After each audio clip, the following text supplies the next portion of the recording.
come to terms with what your children have to say about you. Do we have to accept it? No, we don't. But we do have to accept our part in it. I have already done that. Y'all have been listening to me do that.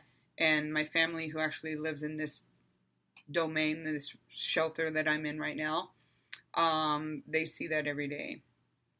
And my kids come in my room every single day and tell me that they love me, and they bring me stuff. They make sure that I'm good, because I work incestuously, like 24 hours a day sometimes.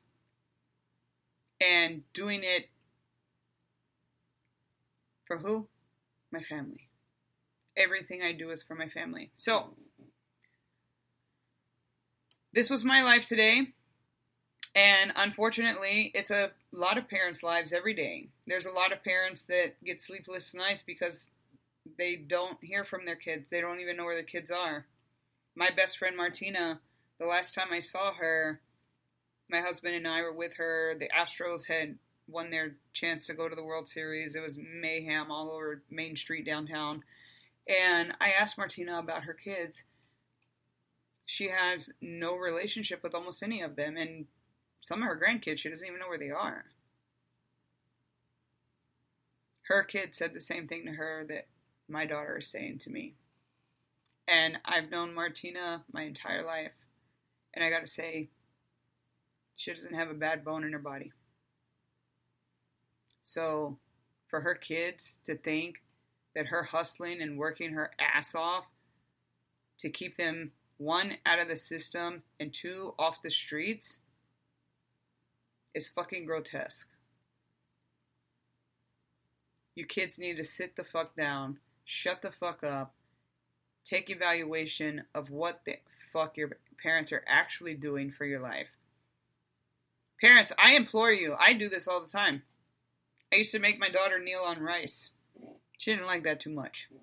I didn't do it on concrete like my dad did me. I use corporal punishment now because, again, I am very open and honest about the fact that, well, now I feel they're too old to spank.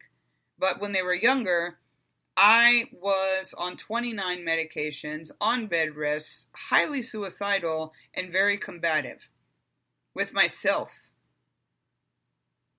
Which is why I pushed everybody away. But I always allowed my kids to come in my room except on a Sunday. I asked for Sundays to just decompress, because when you wake up every day and all you want to do is die, that is the most exhausting thing in the world. That's where I was for the majority of 10 years of my life. And unfortunately, my oldest daughter remembers some of those days. And what I need her to remember is, during those years, me and Daddy still managed to pull out everything that we had to make sure that you had the best seats to the best shows, that you went everywhere that you fucking wanted to go. Sure, your friends were richer, and sure, your friends had nicer parents or whatever the fuck you think. All kids think their friends' parents are always better than theirs. But when you're blessed with kids,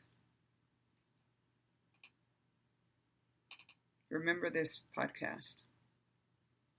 Thank you for listening. Sorry it was so depressing. I actually am fine. I obviously have a tone in my voice that is of disdain. That's how I would say that I feel. So I have to work through this brick now that I have that has her name on it and the word disdain.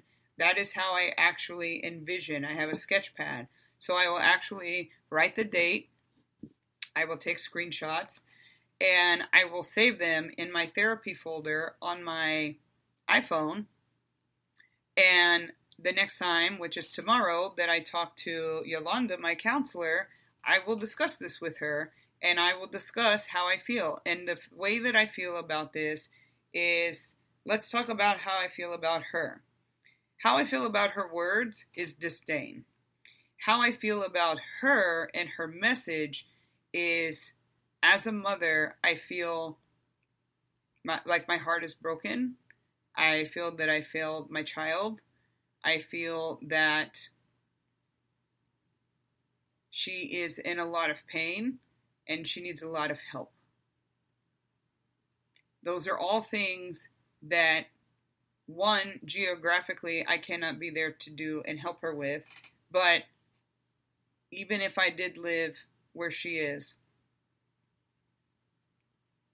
you have to deal with your own shit to heal. I can lead you to water, but I can't force you to drink. Parents, children, it goes both ways. Communication is the reason that nobody gets along anymore. I have to cut out. I have haters to get to. That is laughable. It's like audibly laughable. I like that. I'm going to use that. You should copyright it because I am going to use it. I'm telling you. I'm telling the whole world. I like it. Keep it. I'm not going to use it. I'm going to let you have it. I'm going to let you have that. You need some more positives in your life. But thank you for listening. I know this is super long, but this is what I get paid to do. So I get paid to broadcast my life as it happens. So there you go. That's my morning. Now I got to run off, and I have 6 clients until 3 o'clock in the morning. And then I get up tomorrow and do it all over again. So I will see y'all back here tomorrow. The show runs from 6 a.m. Normally 6 a.m. to 8 p.m. 8 a.m. It actually gets posted later in the afternoon. So you have been listening to Teresa DeLeon. I am the author of the book Dysfunctionally Functional. Book 2 is coming out in October of next year. We actually have dates. I have deadlines I have to stick to now. This shit is getting real. So, what we talk about here is my life. What we talk about is healing. What we talk about is grief. What we talk about is dysfunction or delusion. We're going to use the word delusion in this episode because that's her word, not mine.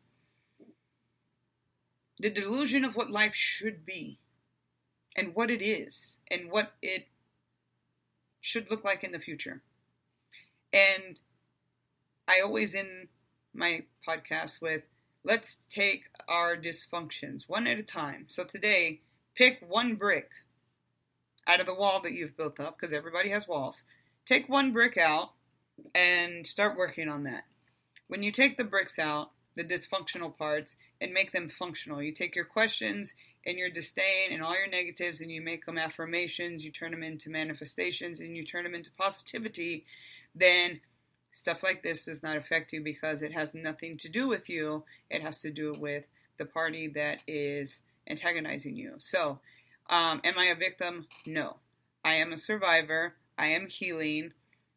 Just like people that deal with sobriety, I am a work in progress, and I will continue to bring you the good, the bad, and the ugly. So, thank you for listening, and let's keep taking our dysfunctionalities and / delusions. I will never use that word again. I don't use that word because I don't live in that world. And let's make them positives. So y'all have a wonderful day.